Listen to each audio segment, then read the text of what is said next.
Hello, my name is Nehemiah Afam Chukwere, and today I'll be presenting my synthesis report research titled Workforce Housing Reimagined, a study of modular construction across diverse contexts. Before we proceed, I'm going to run you down the outline. I'm going to give you an introduction to the research work, tell you my methodology, and then the findings, the conclusion, and then the future research recommendations, and then I'm going to show you my references. Now we move to the next slide. Now, the introduction.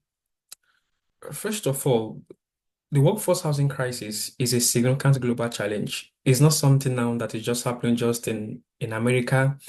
It is happening in America, happening in Africa, happening in Asia at the same time. It's a global stuff. And the essence is because there's what I call a rapid urbanization. There's an increase in population. At the same time, also, there's an increase in housing costs.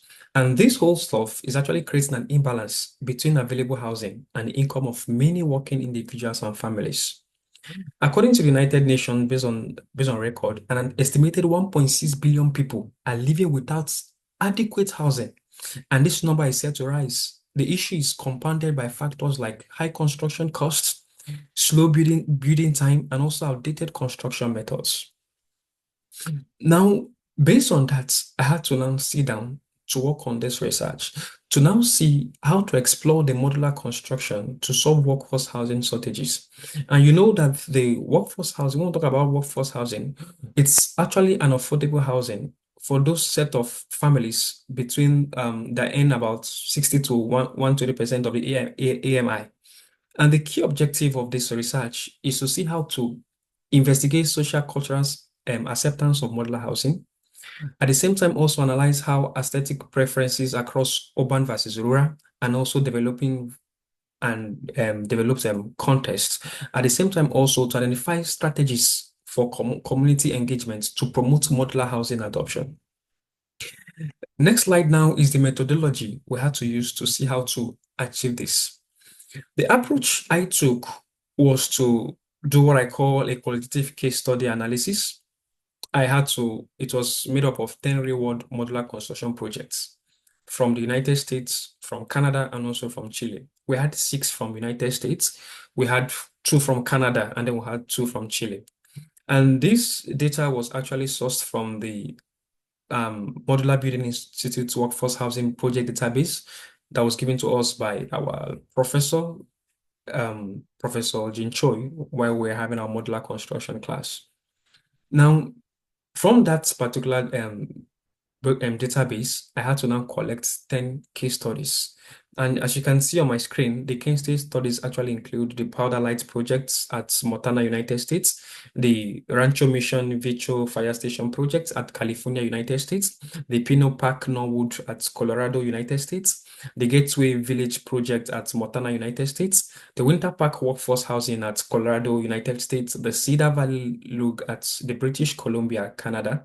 At the same time, also the Arctic Workers Housing Project at Quebec, Canada. We also had to sort out the Techic camps at the Antofagasta, Chile, and also the other two projects, that's the Vans and also the Escondida. So these were the 10 projects that I used to actually analyze this research work. Now, based on how to structure my analysis to ensure that my objectives, my aims were actualized, I had to structure my analysis around several key themes: the social cultural factors, the community perceptions, the technical innovation, the standardization versus customization, and also the cost savings and efficiency. Now, first of all, when we're talking about the social cultural factors, I'm talking about how do community attitudes toward modular housing differ across various settings.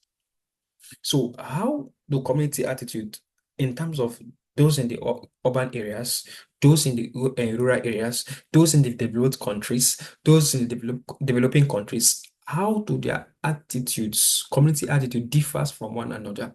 At the same time, also the community perceptions that talks about how do local communities view the quality and appeal of modular housing. And then the technical innovations that talk about what technological advancements has enhanced modular construction. And then the standardization versus customization. How does the balance between standardized and customized design affect acceptance?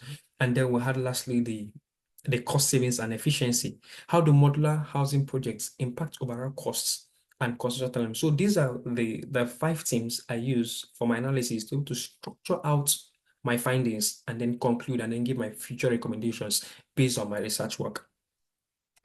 Now, for the findings, based on the social cultural factor,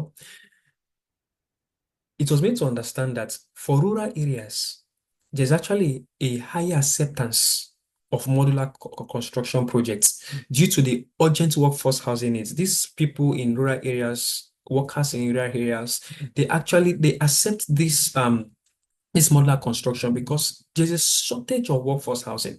So no matter how what you're going to give to them, they have no choice than to accept it because they need it. They need a place to lay their heads. But we find out that in urban areas, it's not like that. In urban areas, they focus more on the aesthetics and integration within the community. So if you are coming to give somebody, oh, you need to, I want you to build something based on modular construction, the person is going to like, oh, can you see the kind of houses around here? I need something similar to this. I need something similar to that. So they are more focused about the aesthetics. They want to be sure that the whatever thing you're going to give to them based on modular construction actually suits what is obtainable in that particular environment. Also, now for the aesthetic preferences, we need to understand that for rural areas, they actually prioritize functionality over design.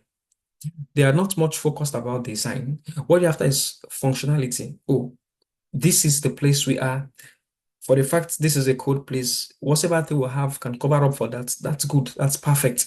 But now in the urban areas, there's what I call a higher design expectations to blend with their surroundings. So if there's a mountain close by, some of them I want the design to look like that mountain and so on and so forth. So also the community engagement in rural and urban areas, it was made to understand that educational campaigns were critical to overcoming resistance. Now, for my conclusion, I have key conclusions and then the adoption strategy.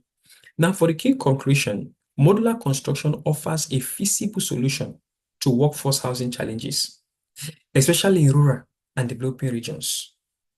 At the same time, also, community perceptions and aesthetics consideration are significant in urban and developed areas.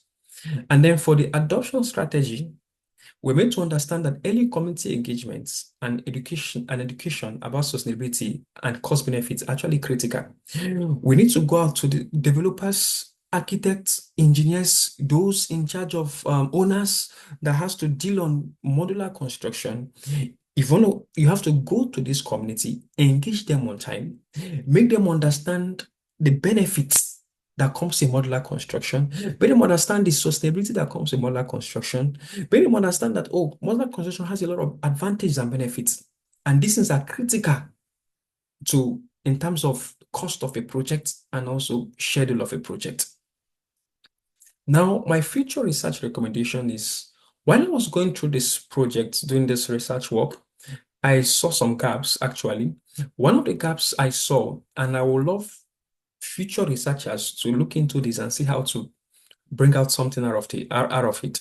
Now, the first one is explore how modular construction can be further adapted to meet local aesthetics and cultural expectations. Now, secondly, also is to investigate the long-term impact of modular housing on community integration. It's not just a matter of 1 year thing, 2 year thing. No, at least this thing should be built in by at least 5 years, 10 years.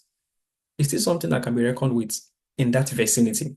Thirdly, it's expand the study to include more global case studies in developing regions to assess scalability. Now, if you look at what I did, my research work, I just touched more of just six places in the United States, two in Canada and two in Chile. But I would advise future researchers to look into continents like Africa because there's actually a shortage of workforce there, workforce housing there. Look into countries like Asia and continents like Asia and see how to get a more global case studies to assess scalability to understand the social, cultural, and preferences, the acceptance of modular construction in these areas. Now, these are my references. I actually got my sources from these references: overcoming the terrain to modular construction in affordable housing, and also the a solution to affordable housing challenges in modular construction. And this is it. Thank you so much. If you have questions, feel free to ask. I'm here to answer your questions. Thank you.